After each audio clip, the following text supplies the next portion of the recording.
tell you the story of a man who lived a long time ago in a small village called La Mancha, which is in the very heart of Spain. This man loved to read books about knights, swordfight, and wizardry. And as the years passed, even as he got older and grew a white beard, he dreamed that he would become a great knight and fight dragons.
One day, this man decided the time had come for him to be a knight.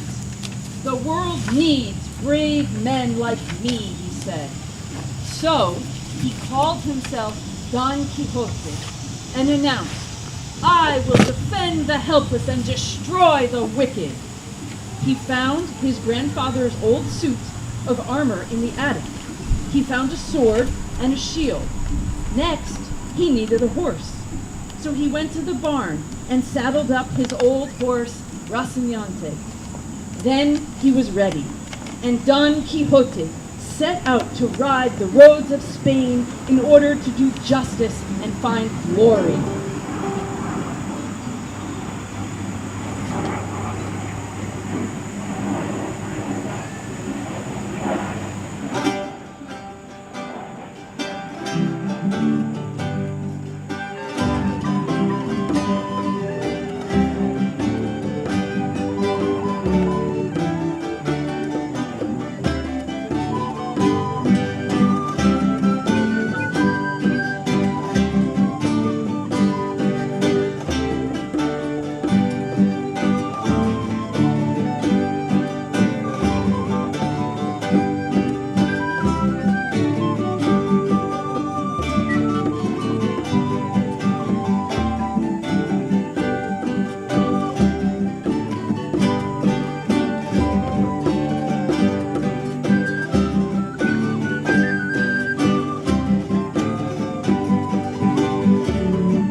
Almost immediately, Don Quixote saw his neighbor, and, realizing that every brave knight needs a squire, called out, "Sancho Panza, I have a proposition for you. I am going to defend the helpless and destroy the wicked, and I need your help. If we win fortune and glory, I will grant you the privilege to become governor of an island." As Sancho Panza had nothing better to do, he agreed. So he got on his donkey and joined Don Quixote.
As Don Quixote and Sancho Panza rode along the dusty roads, they passed a brawny peasant woman working in the fields. "Ah!" Don Quixote exclaimed, "I must protect that lovely maiden from the dangers of the world." His eyesight wasn't so good. He decided to call her Dulcinea, which means sweetheart. And he told the woman, "Never fear, my queen, my lady, I will protect you," before he continued on his way.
Don Quixote and Sancho Panza had traveled many miles in search of dragons and sorcerers, when suddenly Don Quixote called Sancho Panza.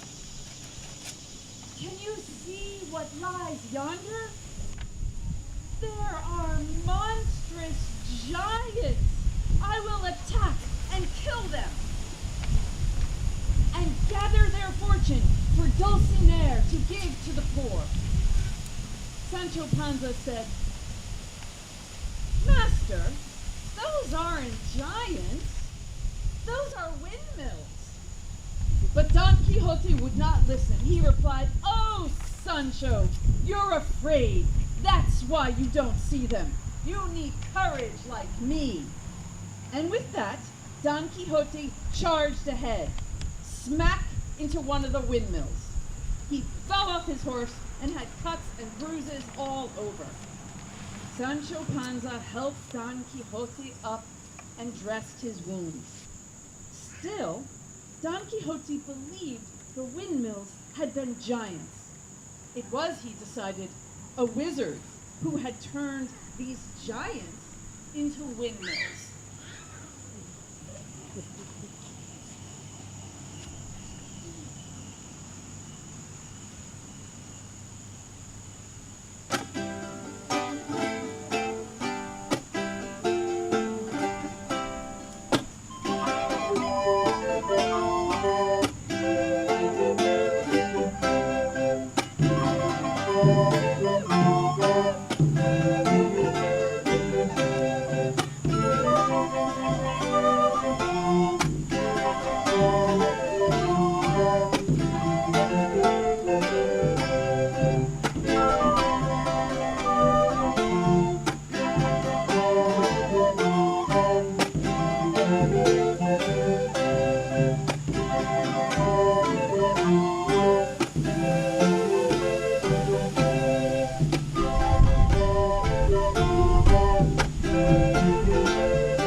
Off the pair went again, this time a little slower.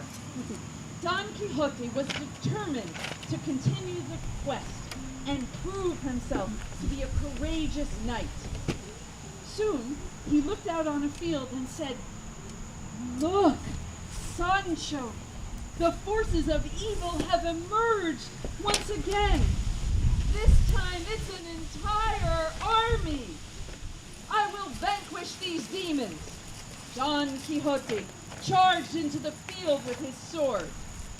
But what he thought were demons were actually just sheep who scurried away.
Not all the animals ran away from Don Quixote.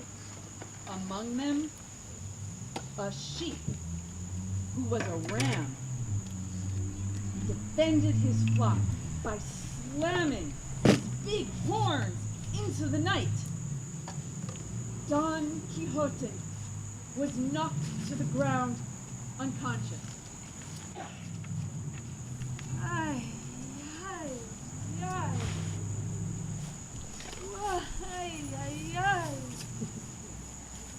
Sancho Panza picked up his master and nursed him back to health.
When Don Quixote was feeling a little better, Sancho Panza said to him, "You are a great knight, Don Quixote.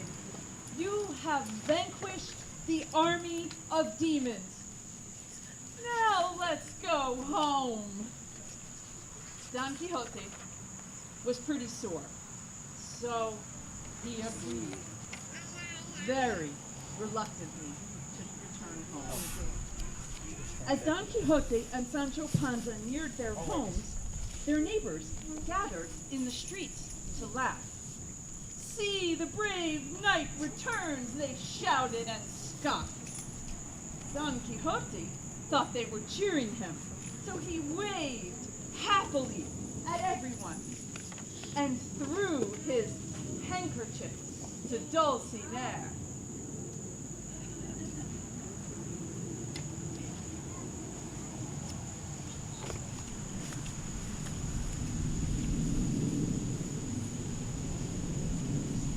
More bars.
Now, you are among the many, many people who have heard the tale of Don Quixote over the years and years since he lived. And you have a decision to make. Will you be like Don Quixote's neighbor and laugh at this man's dreams? Or will you, like the many others who have come to love Don Quixote, and cheer for a man who dared to see not what was, but what could be, and maybe what should be? I say, let's cheer. Long live bravery and cheers and dreams. Hip hip hooray!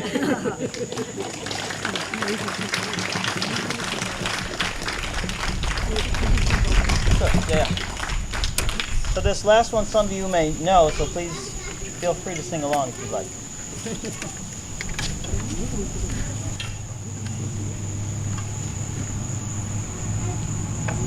4 bars.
So at this time, I'd like to invite the children to come up who are going to perform for us.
So these children have worked very hard this year to learn these songs, and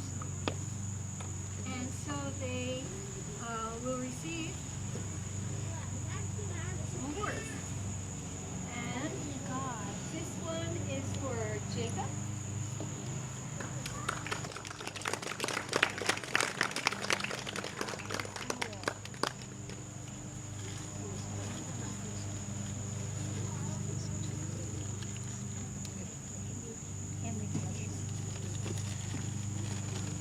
And it's for Avi. We want to take a picture of you, so hold it in front. And this is for Naomi.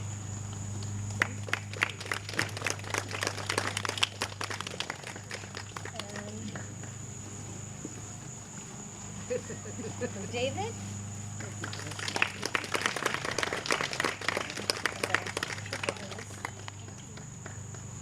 And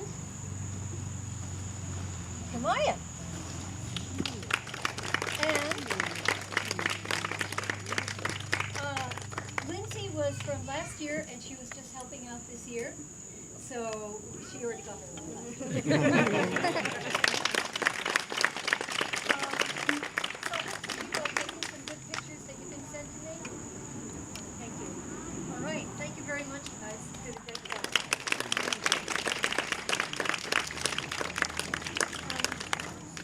I want to thank Temple Nair Tamid for having us hosting this concert here, and I want to thank you all for coming. My name is Julianne Pape. I'm the founder and president of this wonderful group of musicians, and it's my joy to play with them. We are a 501c nonprofit.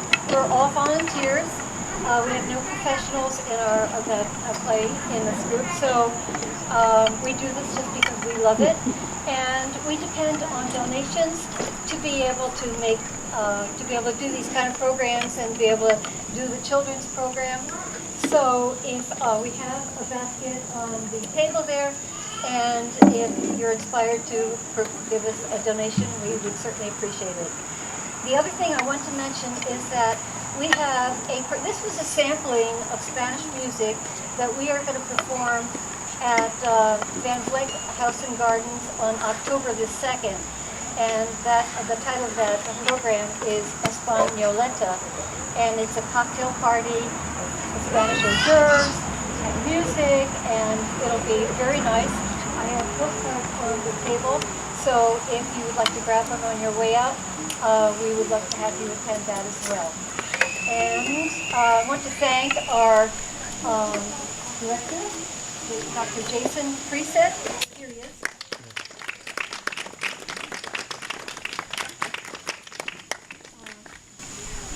And Dr. Preset has been wonderful coming in to direct our group. In the middle of the pandemic, he came in and we worked on music virtually, and it wasn't until after we were all vaccinated that we could get together to play in person. And I wanted to thank Elaine, who has left by now. So our narrator, a wonderful narrator, also volunteered to do this. And Elaine runs a improv group in Montclair, and I have some brochures on the table. So if you would be interested in going to any of your improv workshops, feel free to take them. And we have one last song for you, the Hebrew song. And it has a very plaintive sound to it. It almost sounds like a love song, but it's not a love song. Here are the words. When your mother delivered you and brought you to the world, she did not give you a heart to love them. Goodbye, goodbye, beloved. I don't want to live. You've made my life miserable. I'll go look for another love. Knock on other courts and hope there is a true hope. Because for me, you are dead. So they're going to sing that. Actually, it's a Ladino song. Ladino.